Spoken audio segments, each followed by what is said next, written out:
Hi friends, ಎಲ್ಲರಿಗೂ ನಮಸ್ಕಾರ. ಮಂಜು ಕ್ರಿಯೇಟಿವ್ಸ್ಗೆ ಸ್ವಾಗತ. ಇವತ್ತು ಇನ್ನೊಂದು ಬ್ಲೌಸ್ ಡಿಸೈನ್ ಮಾಡಿ ತೋರಿಸ್ತಾ ಇದ್ದೀನಿ, ಹಾಗಾಗಿ ಕೊನೆ ತನಕ ನೋಡಿ, ಮಧ್ಯದಲ್ಲಿ ಸ್ಕಿಪ್ ಮಾಡದೆ. ಯಾರ್ಯಾರು ಇನ್ನೂ ಸಬ್ಸ್ಕ್ರೈಬ್ ಮಾಡಿಲ್ವೋ ಸಬ್ಸ್ಕ್ರೈಬ್ ಮಾಡಿ, ಪಕ್ಕದಲ್ಲಿರುವ ಬೆಲ್ ಬಟನ್ ಒತ್ತಿ ಫ್ರೆಂಡ್ಸ್. ಈಗ ನಾನು ಇಲ್ಲಿ ಹಾಕ್ತಾ ಇರೋದು ಸ್ಲೀವಲ್ಲಿ ಇದಿಷ್ಟು ಗೋಲ್ಡ್ ಬಾರ್ಡರ್ ಏನು ಕಾಣ್ತಿದೆಯೋ ಅದರ ಒಂದು ತುದಿ ಅಥವಾ ಒಂದು ಮೇನ್ ಕೆಳಗಡೆ ಪೋರ್ಷನಲ್ಲಿ ನಾನಿಲ್ಲಿ ಬಾರ್ಡರ್ ಹಾಕ್ತಾ ಇದ್ದೀನಿ. ಇಲ್ಲಿ ಏನು ಹಾಕ್ತಾ ಇದ್ದೀನೋ ಬಾರ್ಡರ್ ಡಿಸೈನು, ಅದೇ ಬಾರ್ಡರನ್ನು ನಾನು ಫ್ರಂಟ್ ನೆಕ್ಕು ಮತ್ತು ಬ್ಯಾಕ್ ನೆಕ್ಕಿಗೂ ಹಾಕಿದ್ದೀನಿ. ಈಗ ನಾನು ಫಸ್ಟಿಗೆ ಇಲ್ಲಿ ಏನು ಹಾಕಿದ್ದೀನಿ ಅಂದರೆ 2 ಲೈನು ಗೋಲ್ಡ್ ಜರಿಯಲ್ಲಿ ಚೈನ್ ಸ್ಟಿಚಸ್ ಕೊಟ್ಟಿದ್ದೀನಿ. ಆಮೇಲೆ ಇಲ್ಲಿ ರೆಡ್ ಕಲರು ಸಿಲ್ಕ್ ಥ್ರೆಡ್ 2 ಎಳೆ ದಾರ ತೊಗೊಂಡು ಒಂದು ಲೈನ್ ಹಾಕಿದ್ದೀನಿ ಚೈನ್ ಸ್ಟಿಚ್ಚು. ಈಗ ನಾನು ಕಟ್ ಬೀಡ್ಸ್ ಅಂತ ಹೇಳ್ತೀವಲ್ಲ ಅದನ್ನು ತೊಗೊಂಡಿದ್ದೀನಿ. ಯಾವಾಗಲೂ ಶುಗರ್ ಬೀಡ್ಸ್ ಹಾಕ್ತೀವಿ, ಬಟ್ ಇದಕ್ಕೆ ಕಟ್ ಬೀಡನ್ನು ತೊಗೊಂಡಿದ್ದೀನಿ. ಕಟ್ ಬೀಡಲ್ಲಿ ಗೋಲ್ಡ್ ಕಲರ್ ತೊಗೊಂಡಿದ್ದೀನಿ. ಇದು ಒಂಥರ ಗ್ಲಾಸ್ ಫಿನಿಶಿಂಗ್ ಇದೆ, ತುಂಬ ಚೆನ್ನಾಗಿರುತ್ತೆ. ಇದು ವರ್ಕು ಬ್ಲೌಸಿಗೆ ಸೂಕ್ತವಾಗಿತ್ತು, ಅದಕ್ಕೋಸ್ಕರ ಇದನ್ನು ತೊಗೊಂಡಿದ್ದೀನಿ. ಈಗ ಇದನ್ನು ಕಂಪ್ಲೀಟಾಗಿ ಈ ಥರನೇ ಹಾಕಿ ಆದಮೇಲೆ ಕುಂದನನ್ನು ಹಾಕೋದಿದೆ. ಅದು ಯಾವ ರೀತಿ ಹಾಕ್ತೀನಿ ಅನ್ನೋದನ್ನು ವಿಡಿಯೋನ ಕೊನೆ ತನಕ ನೋಡಿ ಫ್ರೆಂಡ್ಸ್. ಕಟ್ ಬೀಡ್ದು ಕಂಪ್ಲೀಟ್ ಒಂದು ಲೈನ್ ಹಾಕಿದ ಮೇಲೆ ಈಗ ಗ್ಲೂ ಹಾಕ್ತಾ ಇದ್ದೀನಿ. ಯಾಕಾಗಿ ಗ್ಲೂ ಅಂತಂದರೆ ಈ ಥರ ಕುಂದನ್ಸನ್ನು ಒಂದು ಸೀರೆ ಕಲರು, ಒಂದು ಬ್ಲೌಸ್ ಕಲರು ಎರಡನ್ನೂ ಹಾಕ್ತಾ ಇದ್ದೀನಿ. ಇದು ಏನು ಅಂತ ಅಂದ್ಕೊಂಡಿದ್ದೀರಾ, ಇದು ಒಂದು ಜೀನ್ಸ್ ಮೆಟೀರಿಯಲ್. ಅಂದರೆ ಇದು ಜೀನ್ಸ್ದು ಒಂದು ಬ್ಯಾಗ್ ಇತ್ತು, ಚಿಕ್ಕದಾಗಿತ್ತು, ಪೌಚ್ ಅಂದರೆ ನಮ್ಮ ಮೊಬೈಲ್ದು ಬರುತ್ತಲ್ಲ ಆ ಥರ. ಅದು ಹಳೇದಿತ್ತು, ಹಾಗಾಗಿ ಅದೆಲ್ಲ ರಿಮೂವ್ ಮಾಡಿಕೊಂಡು ಅದನ್ನು ನಾನು ಇಲ್ಲಿ ಯೂಸ್ ಮಾಡ್ಕೋತಾ ಇದ್ದೀನಿ. ನೋಡಿ, ಈ ಥರ ಸ್ಟಿಚಿಂಗ್ ಎಲ್ಲ ಹಾಗೇ ಇದೆ ನೋಡಿ, ಇಲ್ಲಿ ಕಾಣುತ್ತೆ.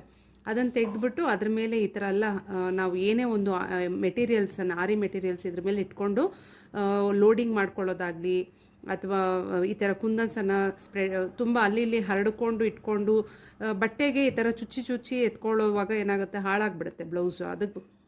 ಅದಕ್ಕಿಂತ ಬೆಸ್ಟ್ ಅಂದರೆ ಈ ಥರ ನಾವು ಯೂಸ್ ಮಾಡೋದು. ಅದಕ್ಕೋಸ್ಕರ ಈ ಥರ ಏನಾದರೂ ನೀವು ಮತ್ತು ಜೀನ್ಸ್ ಆದರೂ ಚೆನ್ನಾಗಿರುತ್ತೆ, ಜೀನ್ಸ್ ಮೆಟೀರಿಯಲ್ದು. ಅದು ಬಿಟ್ಟರೆ ನಮಗೆ ಇದು ವೆಲ್ವೆಟ್ ಕ್ಲಾತ್ ಬರುತ್ತೆ. ವೆಲ್ವೆಟ್ ಕ್ಲಾತ್ ಆದರೆ ಅದು ತುಂಬ ಚೆನ್ನಾಗಿರುತ್ತೆ, ಸಾಫ್ಟಾಗಿರುತ್ತೆ. ಮತ್ತು ನಮಗೆ ನೀಡಲ್ಗೆ ಲೋಡ್ ಮಾಡ್ಕೊಳ್ಳುವಾಗ ಈ ಥರ ಎಲ್ಲ ನಮಗೆ ಈಸಿಯಾಗಿರುತ್ತೆ. ಮತ್ತು ಈ ಥರ ಎಲ್ಲ ಏನೇ ಐಟಮ್ಸ್ ಇಟ್ಕೊಂಡ್ರು ಕೂಡ ನಮಗೆ ಆರಾಮಾಗಿ ನಾವು ಮತ್ತೆ ಇದು ಬೇಡ ಅಂದರೆ ಪಕ್ಕಕ್ಕೆ ಎತ್ತಿಟ್ಬಿಡ್ಬೋದು. ಸೊ ಆ ರೀತಿ ಯೂಸ್ ಮಾಡ್ಕೋಬೋದು ಫ್ರೆಂಡ್ಸ್. ನೀವು ನೋಡಿ, ನಿಮ್ಮ ಹತ್ರ ಇದ್ರೂ ಸರಿ ಅಥವಾ ನಾ ಹೇಳಿದಂತೆ ವೆಲ್ವೆಟ್ ಕ್ಲಾತ್ ಆದರೂ ಸರಿ. ಇವಾಗ ನೋಡಿ, ಈ ಥರ ಗ್ಲೂ ಅಪ್ಲೈ ಮಾಡ್ಕೋಬೇಕು. ಚೆನ್ನಾಗಿ ಗ್ಲೂ ಹಾಕ್ಬಿಟ್ಟು ಈಗ ಇದನ್ನು ಒಂದೊಂದೇ ಅಂಟಿಸ್ಬೇಕು. ಅಂಟಿಸೋಕ್ಕೂ ಮೊದಲು ಬ್ಯಾಕ್ ಸೈಡ್ ಈ ಒಂದು ಲೋಡಿಂಗ್ ನೀಡಲ್ದು ತುದಿಗೆ ಈ ಥರ ಸ್ವಲ್ಪ ಗ್ಲೂ ಹಾಕ್ಕೊಂಡು ಒಂದು ರೆಡ್ ಒಂದು ಗ್ರೀನ್ ಈ ಥರ ಹಾಕಬೇಕು, ಅಂಟಿಸ್ಬೇಕು. ನೋಡಿ, ಅಂಟಿಸುವಾಗ ಒಂದು ಗಮನಕ್ಕೆ ಏನು ಇರಬೇಕು ಅಂತಂದರೆ ಸ್ವಲ್ಪ ಡಿಸ್ಟೆನ್ಸನ್ನು ನಾವು ಮೇಂಟೈನ್ ಮಾಡ್ಕೋಬೇಕು. ಯಾವ ಥರ ಡಿಸ್ಟೆನ್ಸ್ ಅಂತ ನಾನು ತೋರಿಸ್ತೀನಿ ನೋಡಿ. ಇದು ಈ ಸೈಡ್ಗೂ ಡಿಸ್ಟೆನ್ಸ್ ಇರಬೇಕು, ಒಂದು ಕುಂದನಿಂದ ಇನ್ನೊಂದು ಕುಂದನಿಗೂ ಸ್ವಲ್ಪ ಗ್ಯಾಪ್ ಕೊಡಬೇಕು. ಇದು ನಾನು ಬೇರೆ ಚೈನ್ ಸ್ಟಿಚ್ ಹಾಕ್ತಿದ್ದೀನಿ ನೋಡಿ. ಇದು ತುಂಬ ಹತ್ತಿರ ಗ್ಲೂ ಹಾಕ್ಬಿಟ್ಟಿದ್ದೀನಿ, ತೊಂದರೆ ಇಲ್ಲ. ಆ ರೀತಿ ಇದ್ರೂ ಕೂಡ ಅದನ್ನು ನೀವು ಸರಿ ಮಾಡ್ಕೋಬೋದು. ಈ ಥರ ಹೇಗೂ ಇದೆಲ್ಲ ಕವರ್ ಆಗುತ್ತೆ, ತೊಂದರೆ ಏನಿಲ್ಲ. ಆದರೆ ನೀವು ಕವರ್ ಆಗಲ್ಲ ಅನ್ನೋದು ಆ ಥರ ಏನಾದರೂ ಇದ್ದರೆ ಮಾತ್ರ ಖಂಡಿತ ನೀವು ಗ್ಲೂ ಜಾಸ್ತಿ ಹಾಕೋಕ್ಕೆ ಹೋಗಬಾರ್ದು. ನೋಡಿಕೊಂಡು ಆ ಡಿಸ್ಟೆನ್ಸ್ ಮೇಂಟೈನ್ ಮಾಡಿಕೊಂಡೇ ಹಾಕಬೇಕು ನೋಡಿ. ಇವಾಗ ಈ ರೀತಿ ಇಲ್ಲಿ ಏನೇನು ಅಬ್ಸರ್ವ್ ತಿಳ್ಕೊಂಡಿರ್ಬೇಕು ಅಂದರೆ ನೋಡಿ, ಇದಕ್ಕೂ ಪಕ್ಕದಲ್ಲಿ ಸಣ್ಣ ಒಂದು ಗೆರೆಯಷ್ಟು ಅಥವಾ ಒಂದು ಚೈನ್ ಸ್ಟಿಚ್ ಅಷ್ಟು ಗ್ಯಾಪ್ ಇರಬೇಕು. ಇಲ್ಲಿನೂ ಗ್ಯಾಪ್ ಇರಬೇಕು. ನೆಕ್ಸ್ಟು ಇಲ್ಲಿ ಕಟ್ ಬೀಡ್ ಇದೇ ಲೈನ್ ಇಲ್ಲಿ ಬರುತ್ತೆ, ಪುನಃ ಅಲ್ಲಿನೂ ನಾವು ಇಷ್ಟೇ ಡಿಸ್ಟೆನ್ಸನ್ನು ಬಿಟ್ಟು ಸ್ವಲ್ಪ ಡಿಸ್ಟೆನ್ಸ್ಗೆ ಈ ರೀತಿಯಾಗಿ ಹಾಕಬೇಕು. ಇದು ನಾನು ಬೇರೆ ಜರಿ ಥ್ರೆಡಲ್ಲಿ ಚೈನ್ ಸ್ಟಿಚ್ ಹಾಕ್ತಾ ಇದ್ದೀನಿ. ನೀವೇನಾದರೂ ಬೀಡ್ಸ್ ಕೊಡ್ತೀರಾ ಅನ್ನೋದಾದರೆ ಆವಾಗ ಏನು ಮಾಡಬೇಕು, ಇನ್ನೂ ಸ್ವಲ್ಪ ಡಿಸ್ಟೆನ್ಸು ಜಾಸ್ತಿ ಹಾಕಬೇಕು. ಇಲ್ಲ ನೀವು ಕಟ್ ಬೀಡ್ ಹಾಕ್ತೀರಾ ಅಂದರೂ ಕೂಡ ಇನ್ನೂ ಸ್ವಲ್ಪ ಆ ರೌಂಡು ಶುಗರ್ ಬೀಡ್ಗಿಂತ ಇನ್ನೂ ಜಾಸ್ತಿ ದೂರ ಹಾಕಬೇಕು. ಈ ಥರ ಪ್ರತಿಯೊಂದೂ ಚೆಕ್ ಮಾಡ್ಕೊಂಡು ಹಾಕಬೇಕು. ಈಗ ನೋಡಿ, ನಾನು ಒಂದು ಸ್ವಲ್ಪ ಡಿಸ್ಟೆನ್ಸನ್ನು ಹಾಕ್ತಾ ಇದ್ದೇನೆ. ತುಂಬ ಒಂದೇ ಸತಿ ಗ್ಲೂ ಹಾಕಕ್ಕೆ ಹೋಗ್ಬಿಡಿ. ಈ ಥರ ಪ್ರಾಬ್ಲಮ್ ಆದಾಗ ನಾವು ಸರಿ ಮಾಡಿಕೊಂಡು ಹಾಕೋದು ತುಂಬ ಒಂಥರ ಇದು ಬ್ಲೌಸೆಲ್ಲ ಹಾಳಾಗ್ಬಿಡುತ್ತೆ. ಅದಕ್ಕಿಂತ ಬೆಸ್ಟ್ ಅಂದರೆ ಈ ಥರ ಸ್ವಲ್ಪ ಸ್ವಲ್ಪ ಹಾಕ್ಕೊಂಡು ಅಂಟಿಸ್ಕೊಂಬಿಡೋದು.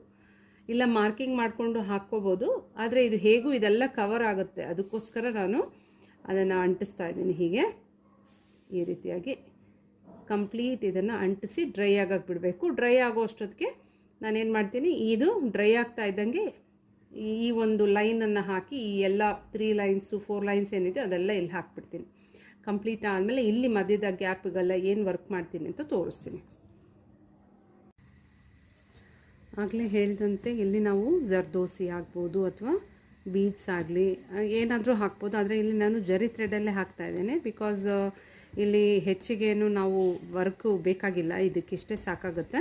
ಮತ್ತು ಇದು ಕಂಪ್ಲೀಟ್ ಆದಮೇಲೆ ಅಂದರೆ ರಂಗೋಲಿ ಡಿಸೈನ್ ಥರ, ಇದು ಚುಕ್ಕೆ ರಂಗೋಲಿ ಅಂತ ಹೇಳ್ತೀವಲ್ಲ ಆ ರೀತಿ ಇದೆಲ್ಲ ಚುಕ್ಕೆಗಳಂದರೆ ಅದು ಸುತ್ತಲೂ ನಾವು ಇವಾಗ ಜರಿ ಥ್ರೆಡ್ಡಲ್ಲಿ ಒಂದು ಜಿಗ್ಜ್ಯಾಗ್ ಆಗಿ ಸ್ಟಿಚ್ ಹಾಕ್ಕೊಂಡು ಹೋಗಿ ವಾಪಸ್ ಮತ್ತೆ ಬರಬೇಕು.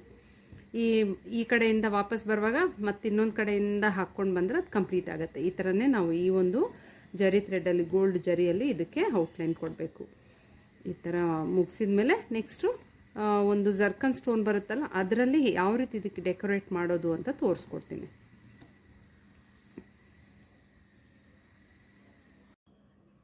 ಈಗ ಇಲ್ಲಿ ನಾನು ಜರ್ಕನ್ ಸ್ಟೋನ್ಸನ್ನು ಹಾಕ್ತಾ ಇದ್ದೇನೆ, ನೀವು ನೋಡ್ಬೋದು. ಇದು ಜರ್ಕನ್ ಸ್ಟೋನ್ ಅಂತ ಹೇಳ್ತೀವಿ. ಅದನ್ನು ಈ ಗ್ಯಾಪಲ್ಲಿ ಸಣ್ಣ ಗ್ಯಾಪ್ಗೆ ಸ್ವಲ್ಪ ಗ್ಲೂ ಹಾಕಬೇಕು. ಈ ಥರ ಈ ರೀತಿ ಹಾಕ್ಕೊಂಡು ಹೋಗಬೇಕು.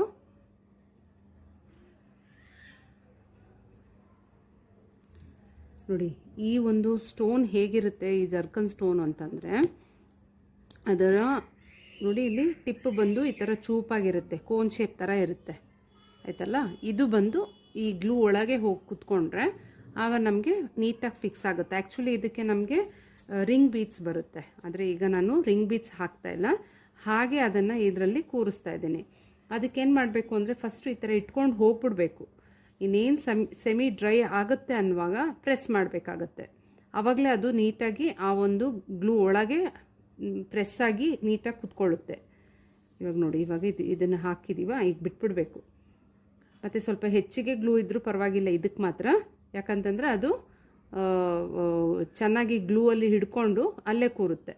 ಅದಕ್ಕೋಸ್ಕರ ರಿಂಗ್ ಬೀಡ್ಸ್ ಇದ್ದರೆ ರಿಂಗ್ ಬೀಡಲ್ಲಿ ಹಾಕುವಾಗ ನಮಗೆ ಕರೆಕ್ಟಾಗಿ ಇಷ್ಟು ಗ್ಲೂ ಹಾಕಿ ಬಿಟ್ಟರು ಕೂಡ ಸರಿ ಹೋಗುತ್ತೆ. ಆದರೆ ಇಲ್ಲಿ ರಿಂಗ್ ಬೀಡ್ ಇಲ್ಲ, ಅದಕ್ಕೆ ಬೇಕಾಗಿರೋದು ರೌಂಡಾಗಿ ಹೋಲ್ ಥರ ಇರಬೇಕು ಅಂತ. ಇದಕ್ಕೆ ಇದನ್ನು ನೋಡಿ ಇಲ್ಲಿ ಕಾಣ್ತಿದ್ದಲ್ವ, ಈ ಟಿಪ್ಪು ಈ ಥರ ಒಂದು ಶೇಪ್, ಕೋನ್ ಶೇಪಲ್ಲಿ ಏನು ಪುಟ್ಟದಾಗಿದೆಯೋ ಅದು ಬಂದು ಈ ಗ್ಲೂ ಒಳಗೆ ಹೋಗಿ ಕೂರುತ್ತೆ.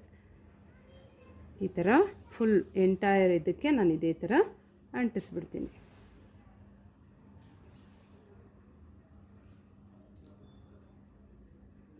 ಆಗಲೇ ಹೇಳಿದ್ದೆ ಅಲ್ವಾ ನಾನು, ಇದು ಕಂಪ್ಲೀಟಾಗಿ ಏನಾಗುತ್ತೆ ಅಂದರೆ ಇದು ಡಿಸೈನು ಕವರ್ ಆಗೋಗುತ್ತೆ. ಅದಕ್ಕೆ ಗ್ಲೂ ಹೆಚ್ಚಿಗಾದರೂ ಪರವಾಗಿಲ್ಲ ಅಂತ ಹೇಳಿದ್ದು.